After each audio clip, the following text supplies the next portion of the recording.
자, 안녕하세요. 강변에게 물어봐 강문혁 변호사입니다.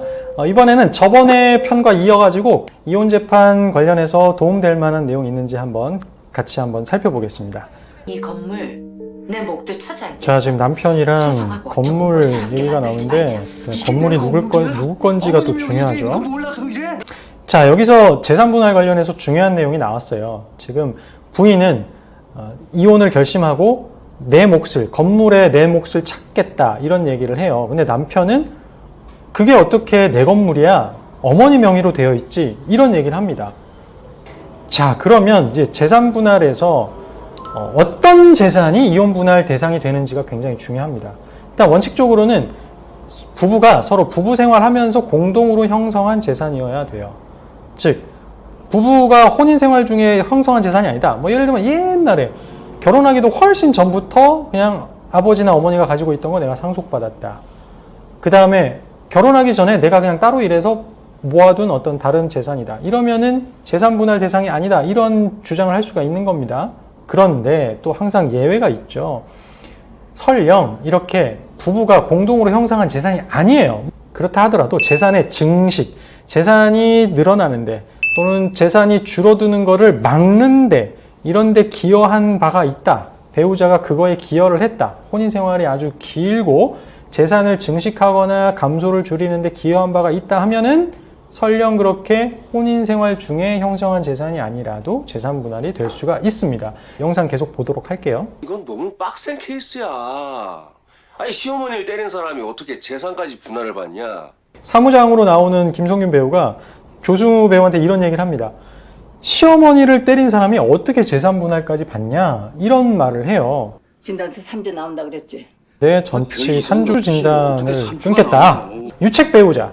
잘못이 있는 배우자가 이혼 청구하는데 재산 분할 청구할 수 있나요? 자, 결론부터 말씀드리면 유책 배우자라고 하더라도 재산 분할은 고유의 권리이기 때문에 이혼할 때는 당연히 재산 분할을 청구할 수가 있습니다. 유책 사유가 있는 배우자는 위자료를 물어내야 될 책임이 있을지언정 본인이 기여한 바에 대해서는 재산 분할 청구를 할 수 있다는 거죠. 그래서 그건 좀 구분해야 된다. 그러니까 아무리 잘못한 배우자라고 하더라도 재산 형성을 같이 뭐 얼마든지 할 수 있는 거 아닙니까? 직장을 다녀서 월급을 계속 받아서 그걸 생활비로 썼다. 부부 재산 형성에 기여한 거죠. 그래서 재산 분할 청구할 수 있다. 이런 논리가 얼마든지 가능하고 실제 판례에서도 법원에서도 그렇게 본다는 겁니다.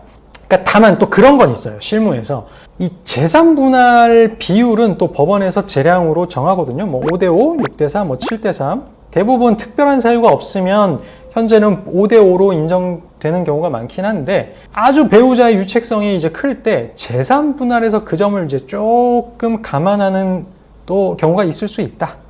이런 정도는 또 말씀드릴 수 있을 것 같아요. 근데 어디까지나 중요한 거.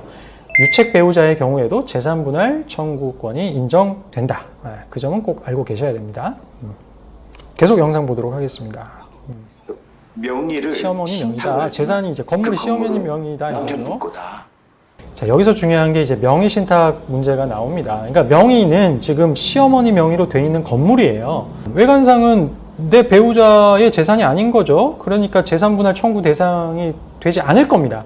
그런데 명의 신탁의 경우에는 좀 다를 수 있어요. 명의만 여러 가지 사유가 있겠죠. 뭐 사정이 있어서 명의만 어머니 명의로 해놓고 실제 그 건물의 실제 소유자는 남편이다. 이런 경우가 있을 수 있습니다. 이걸 이제 명의 신탁이라고 볼 수 있느냐 이 문제예요. 이 명의 신탁도 일종의 계약으로 봅니다.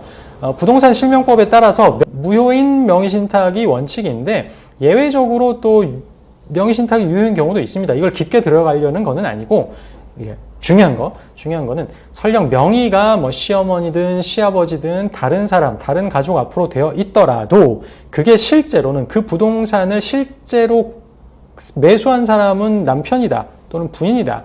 이런 경우에는 그 명의 신탁 관계를 이용해서 그 재산에 대해서 재산 분할을 청구할 여지가 있다는 겁니다. 그게 금전으로 환산해가지고 청구하는 경우가 있을 수 있고요.